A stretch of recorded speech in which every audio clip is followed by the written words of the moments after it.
What's up, the boxing world? Welcome to Strictly Boxing with Derek Poppy Rolon. Listen, man, we got some news today, man. It's been agreed upon. Gervonte Davis has agreed to fight Frank Martin. Frank the Ghost Martin. You know, a lot of people think that, the Devin Haney or Shakur, we always wanted to know, who is Gervonte going to fight next? Who's his next opponent? All right, so now it's been aired. It's been letting us know that his next opponent is Frank the Ghost Martin. Frank the Ghost Martin is an undefeated fighter, 16-0, with I think 12 knockouts or something like that. He's an undefeated fighter, originally from Detroit, Michigan, fighting out of Indianapolis, I believe now. I think he moved to Indianapolis when he was 17 years old. He's not a bad fighter, though. Everybody thinks that it's like an easier fight. To me, fighting Frank Martin is just the same as fighting Devin Haney. To me, Devin Haney and Frank Martin would be a good fight. It's not an easy win for Devin.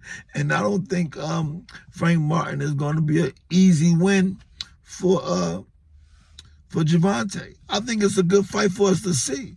I think that we're going to be blessed with see how that fight. Frank Martin is a good boxer. He can box. You know, like I said, he's from Detroit, y'all. He grew up in Detroit. You got to know how to fight up in Detroit. Detroit is like Philadelphia. You know, you got to know how to fight if you're in Philly. So don't overlook Frank Martin, man. He's a good boxer, and he got some power, too. You know what I mean? So, like, here's the thing now. Frank Martin wins the National Golden Glove titles. You know, I told you all in previous videos, though. You get to the National Golden Glove champions, you can fight. So he won the national, he's fighting 135 in the professionals.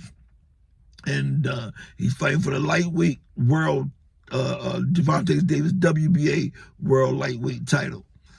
And he wins Frank Martin, when he was younger, he wins the Golden Glove national tournaments at 141. So that means he was beating those guys at that weight, and now he's fighting professionally at 135. That means he's used to this weight. He got, some strength to be able to. Now, we talking about years ago, he wins the Golden Gloves, and the National Golden Gloves in 2016 at 141. That's 8 years ago. Now you're going to fight for the world title at 135. I mean, I'm trying to see, he ain't growing, or he good with his weight, or he just at 141. He was strong enough for those guys, but he wasn't supposed to be a 141. He probably should have been a 125 or something. But it's all set now. He's going to be fighting Frank Martin and Gervonte Davis sometime this spring for the WBA 135-pound championship. This is Derek Poppy Rolon at Strictly Boxing. Peace.